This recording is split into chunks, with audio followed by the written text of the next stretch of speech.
Quoi de neuf les titans?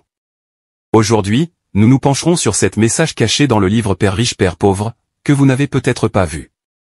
Si vous avez lu le livre, vous savez qu'il couvre des sujets clés tels que la compréhension des actifs par rapport aux passifs, les habitudes de dépenses qui différencient les pauvres des riches, et la façon dont les riches utilisent les sociétés pour minimiser les impôts contrairement aux travailleurs moyens. Et si vous ne l'avez pas lu, ou si vous avez besoin d'un récapitulatif rapide, cliquez sur le lien dans la description pour regarder la vidéo sur le résumé de ce livre que j'ai publié il y a quelques mois, pour vous rafraîchir la mémoire. Mais, Kiyosaki a subtilement glissé dans ce livre quelques informations cruciales pour comprendre comment fonctionne réellement l'argent. Bonjour à tous, et bienvenue sur le Titan Cuirassé, une chaîne où vous pouvez apprendre sur l'investissement, les finances personnelles, la gestion de l'argent, la psychologie, et sur beaucoup d'autres sujets d'éducation financière, parce que les écoles ne vont pas le faire à votre place. Si l'un de ces sujets vous intéresse, ou si vous voulez apprendre à mieux gérer votre argent, et à jouir d'une plus grande liberté financière, n'hésitez pas à vous abonner, à me laisser un like, et à activer la cloche des notifications pour être averti chaque fois que je publierai une nouvelle vidéo. Sans plus tarder, plongeons dans le vif du sujet. Numéro 1. L'argent, ou le manque d'argent, est souvent le résultat de vos émotions. Réfléchissez à votre parcours financier. Combien de vos choix financiers ont été faits sous le coup de l'émotion, et combien ont été planifiés de manière réfléchie et pratique? Même si nous aimons croire que nous prenons des décisions rationnelles, beaucoup de nos choix financiers sont motivés par des émotions que nous essayons ensuite de justifier logiquement. Kiyosaki met en évidence deux émotions principales qui dominent la vie financière de la plupart des gens. La peur, et l'avidité. La peur de manquer d'argent déclenche une panique qui nous pousse à chercher de l'argent, souvent par le biais d'un emploi. Et avant même d'être payés, nous commençons à rêver des choses que nous pourrions acheter, laissant l'avidité s'installer. Dès que le salaire arrive, il est souvent dépensé immédiatement. Ces dépenses émotionnelles nous replongent dans le stress du manque d'argent, et la peur refait surface, entraînant la répétition du cycle. Nous avons peur, nous cherchons de l'argent, nous sommes payés, nous devenons avides, nous dépensons sans compter, et nous nous retrouvons à la case départ. Kiyosaki appelle cela la course au rat. Ces deux émotions bloquent de nombreuses personnes sur place, sans qu'elles progressent réellement dans leur vie financière. Reconnaître et gérer ces émotions, et faire l'effort de planifier ses finances à l'avance, peut vous épargner beaucoup de stress d'argent, et vous aider à créer un avenir financier plus sûr. Numéro 2. Travailler pour apprendre, pas seulement pour gagner de l'argent. Nombreux sont ceux qui acceptent n'importe quel emploi, ce qui est parfois nécessaire lorsque les finances sont serrées. Cependant, on parle rarement de l'idée d'utiliser l'emploi pour acquérir des compétences plutôt que de se contenter de toucher un salaire. Lorsque nous pensons à un emploi, il s'agit souvent d'aller travailler et d'être payé. Mais, Kiyosaki souligne brièvement dans son livre que l'utilisation d'un emploi pour acquérir et perfectionner de nouvelles compétences peut s'avérer encore plus précieuse que le salaire lui-même. L'acquisition de compétences à forte valeur ajoutée et très commercialisable dans le cadre du travail peut se traduire par des gains significatifs à terme. De plus, vous êtes payé pendant que vous développez ces compétences. Ainsi, la prochaine fois que vous chercherez un emploi, pensez à rechercher des opportunités qui vous aideront à acquérir des compétences essentielles et précieuses.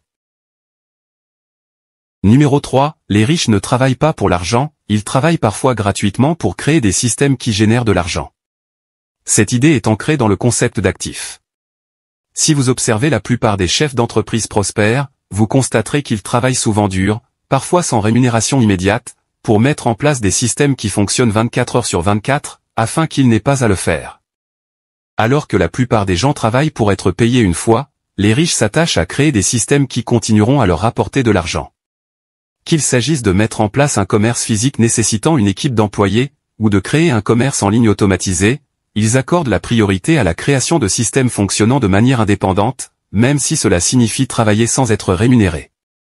Sans ces systèmes, ils finiraient par passer leur vie à échanger du temps contre de l'argent. Numéro 4. Vous passez avant tout. Ce que je vais dire peut être difficile à entendre. L'argent que vous travaillez si dur pour gagner ne vous appartient pas vraiment. Pensez à votre situation financière. Lorsque votre salaire arrive, il sert souvent à payer le loyer, les factures, les frais de subsistance, les paiements de la voiture, les impôts, et quelques dépenses ici et là. S'il reste quelque chose, c'est ce que vous épargnez.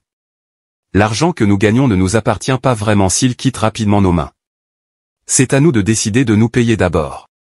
La plupart des gens, en particulier ceux qui ont un salaire décent, ont tendance à dépenser pour le luxe, comme une belle voiture, ou une belle maison. Mais si vous observez les personnes les plus riches, vous constaterez qu'elles ne se paient pas de luxe, elles font couvrir ces dépenses par d'autres personnes. Nous y reviendrons plus tard. Kiyosaki dit que même lorsqu'il était endetté avec une pile de factures, il se payait d'abord. Il ne s'agit pas d'une idée révolutionnaire, mais d'un concept simple qui peut faire une énorme différence dans votre santé financière à long terme. De nombreuses personnes ayant réussi mettent l'accent sur ce point.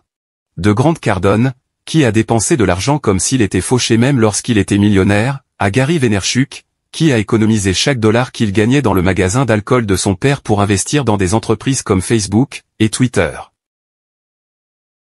Numéro 5. On devient ce que l'on étudie. Si vous demandez à une personne moyenne si elle aimerait devenir millionnaire, elle répondra probablement oui, bien sûr. Pourtant, la plupart des gens ne prennent pas le temps d'apprendre comment les millionnaires ont réussi. Nous devenons ce sur quoi nous nous concentrons, et ce à quoi nous consacrons notre temps. Si nous passons notre temps à regarder la télévision et à fréquenter des gens ordinaires, il est peu probable que nous devenions millionnaires. Toute compétence exige du temps et de l'engagement. Par conséquent, si nous voulons réussir financièrement, nous devons apprendre de ceux qui ont déjà atteint cet objectif. Numéro 6. Viser la fortune, et non la richesse. La plupart des gens vont travailler ou créer une entreprise qui leur rapporte un salaire, et ce salaire peut parfois être substantiel. De nombreuses personnes gagnent des centaines de milliers, voire des millions, sans pour autant être vraiment riches. En effet, il y a une différence entre être riche et être fortuné. Et cela tient à la façon dont les gens gèrent leur argent. Prenons l'exemple d'un acteur hollywoodien. Il peut gagner des millions chaque année grâce à ses films. Maintenant qu'il est millionnaire, il s'offre un manoir luxueux, des montres haut de gamme, et quelques voitures de luxe. En ne comptant que sur sa carrière, cet acteur est riche, mais pas fortuné, parce que ses revenus dépendent de son travail, et qu'il les utilise pour des dépenses de luxe qui peuvent le faire paraître riche, mais qui, en fin de compte, épuisent sa richesse. En revanche, les personnes fortunées ne dépensent pas leurs revenus dans du luxe. Au lieu d'acheter une maison ou une voiture extravagante, ils investissent leur argent dans des actifs qui non seulement s'apprécient au fil du temps, mais génèrent également un flux de trésorerie qui peut éventuellement financer leurs dépenses de luxe. Comme le dit Kiyosaki, mes actifs achètent mes passifs. Alors que les riches gagnent de l'argent, les personnes fortunées tirent parti de leur propre argent, et de celui des autres pour construire des empires générateurs de revenus. Numéro 7. Acquérir des connaissances financières. Si vous lisez entre les lignes, vous constaterez que l'un des thèmes récurrents du livre est l'importance de l'éducation financière, c'est-à-dire la compréhension des principes de base de la circulation de l'argent dans le monde. Il est difficile de gérer ses finances si l'on ne comprend pas des concepts tels que l'actif et le passif, les revenus par rapport aux dépenses, le retour sur investissement, le revenu brut par rapport au revenu net, et les frais généraux. Il est utile de passer en revue ses revenus et ses dépenses chaque mois. Cette pratique vous aide à prendre pleinement conscience de l'origine de votre argent, du montant qui sort de votre compte, de sa destination, et du montant disponible pour l'épargne et l'investissement. Une fois que vous maîtrisez vos propres finances, vous pouvez passer à des notions plus approfondies si nécessaire. Si vous dirigez une entreprise, vous devrez connaître vos frais généraux, le coût par acquisition, la masse salariale, le revenu brut, le revenu net, et la manière de sécuriser les actifs par le biais d'entités juridiques. Il n'est pas nécessaire de tout maîtriser d'un coup, un bon point de départ consiste à comprendre votre situation financière actuelle. Voilà pour la vidéo d'aujourd'hui. J'espère que vous l'avez appréciée et qu'elle vous a apporté quelque chose. Si c'est le cas, n'hésitez pas à vous abonner, à me laisser un like, et à activer la cloche des notifications pour être averti chaque fois que je publierai une nouvelle vidéo, car j'en ai beaucoup d'autres de ce genre à venir prochainement, ainsi que des résumés de livres, et d'autres choses amusantes. Merci d'avoir regardé, et passez une bonne journée.